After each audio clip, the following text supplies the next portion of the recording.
сега вече. Само камерата обърне къде. Така. Айде парите.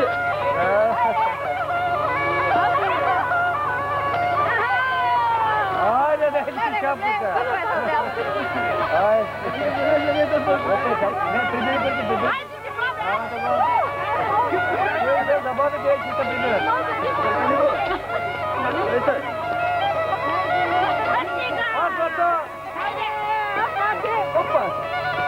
Мите, минало си бърза.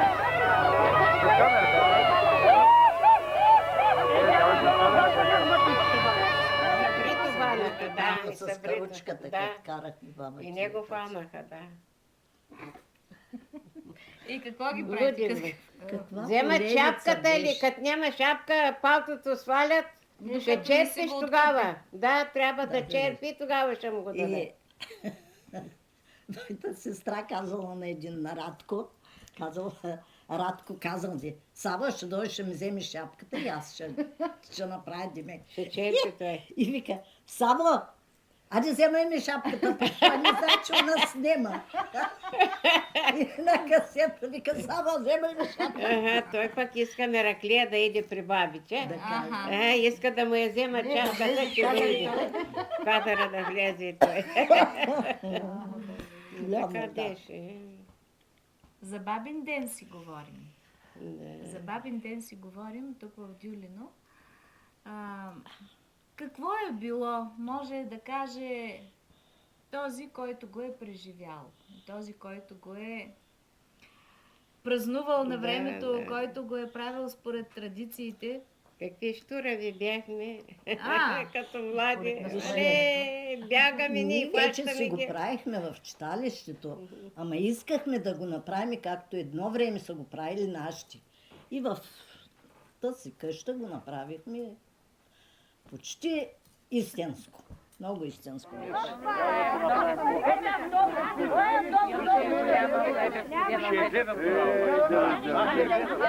Те с булки не можахме да ги издадем.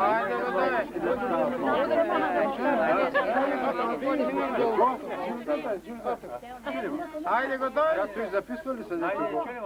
Това е ден, в който на жените всичко е позволено, казваш. Да. И всичко се прощава. Прощават. На този ден грехове не се правят. Плющят, пият, Ама да доказват на мъжете. едно съседно село. Какво да докажат? Чакай малко. Да докажат на мъжете, че и те могат да пият и да блъскат, да викат. Така. Да. И псуват. И псуват. Да. И псуват, и псуват. Мъжът се всичко. занимава с децата. Децата гледа вкъщи, да. Защото е забранено дете да отиде на този празник. Там една баба има с катран ги маже децата. Плашат ги с катрана. Прокудени оттам, но мъжът се занимава, цял ден им готви, там занимава ги децата и вече вечерта, когато бабите вече са на достатъчно с настроение, тогава и мъжете отиват и празнуват всички. Завършват празник. Отиват вечерта, жените вземат си мъжете и отиват вече. Позволено вече и мъжете, да. Ама и през дена празнуват при бабата. Оттам тръгват, отиват на кръчмата. На кръчмара дават му копан, дават му от баницата. Бабата го черпи и там играят, пеят, викат, крякат. Вече ако има някой мъж, вземат му шапката, той черпи. Докато добият голямо настроение. Да, и като едно съседно село, една булка, минавал един каруцар, ма не бил от селото. Тя се качила да му вземе шапката, че да черпи. И той я откарал. И той като драснал с каруцата и отишел в неговото село. И Откраднал булката? Да, с нея. Тя не можела да тя му се се да качила. слезе. И мъже им като се чула, майка ти Доброволно, страшна. доброволно. Няма връщане. Не е Тя искал се обратно отишла. повече. Не. Дет се И отишла он там пък той. нямал булка. Станала работа. И останала там. Тъй ли? Да. Това е истински случай. Истински. Значи на майтап, на Само, майтап. че не е нашето село, съседно село. Вашето село такива работи. На Петов ден го има там каруцата, ама не знам. Значи казваш, на бабин ден е хубаво бабата, а бабата на кого викаме? На тази Дето, жена, да, която дето е бабулала. изражда бебета. Да, дето е Защото бабулала. някога не е имало родилен дом в Няма. село. Аз помня, моята баба беше баба. Тъй. У нас се събираха бабите. Тя е бабувала. И беше така хубаво времето, топличко. И бяха събрани бабите, ма вече на дамар пинали се, шенлик. И по едно време Мичкадара доди с мечката в двора, аз дете бях. И моята майка штурава като мене сега. И отива да фаща мечката. Без да ги страх, те пинали шенлик, играят, пеят, викат. И фаща мечката да я води. Смеят са другите жени там. Че нямало и снимки да се заснемат. Да, нямаше снимки. Ами за това искаме сега да го заснемем, да го покажем в истинския му вид, за да може да се запази като традиция. Да. Мечка няма. Мечката ще я пропуснем, да не дойдат от защита. Али почвайте ли? Ние сме били с Ама нея. къде са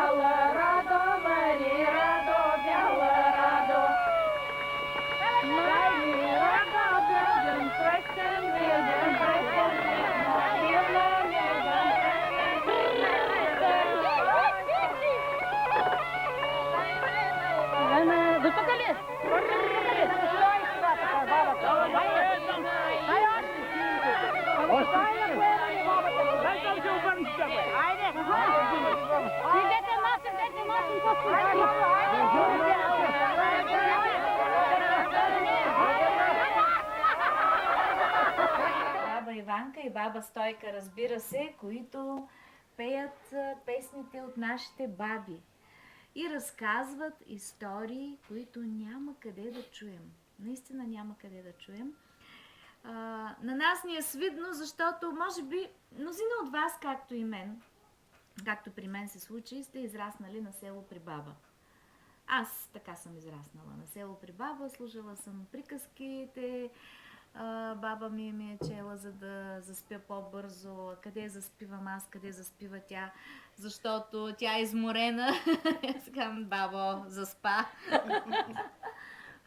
Та свидно ни е винаги да се върнем при баба, защото там е най-истинско. Там винаги ни е позволено дори да правим бели, баба няма да ни се скара. Тя ще ни потупа по рамото, ще каже да си жива и здрава, моето момиче. Така ли? Така е. Внуците са много свидни, но и бабите са несвидни, защото те не само ще ни нагостят с вкусни манджички, не само ще ни стоплят със своите ласки и прегръдки, но те ще ни разкажат приказки, които няма откъде да чуем. Нещо да кажем. Ами да изпеем още една песен. Лях. Лях, лях, лях, ли. За целувки и любов. Всеки е готов. Имаше и такова си на време. Ма тя по-съвременна. То си с времето.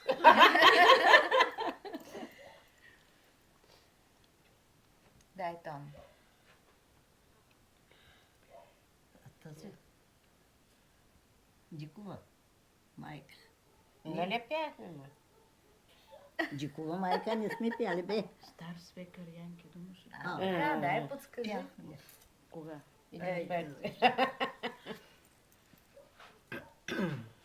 Опа, лично не се притеснявай. Ма, Помисли. Димота, ма да изпеем.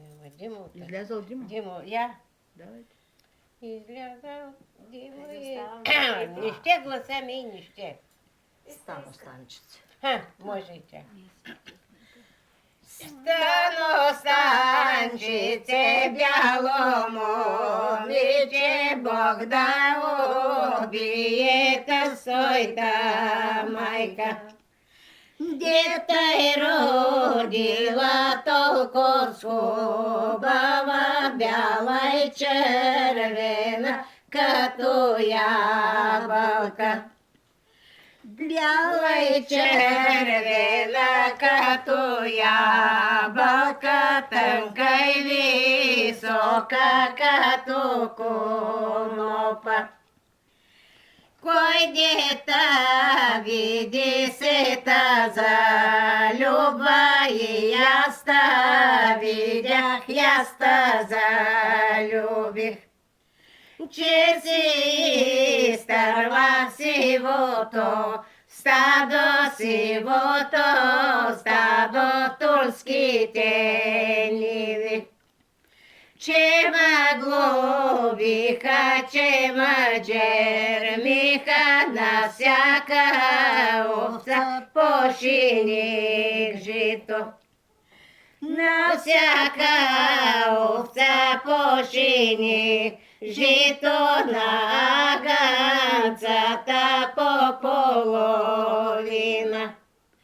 На агънцата по половина, на яренцата по четвъртина. Край. Крайна песен, защото тя има близнаци. Какво стана накрая? Мама гледала е дома медина близнака. Хранила е мама гледала дома медина близнака.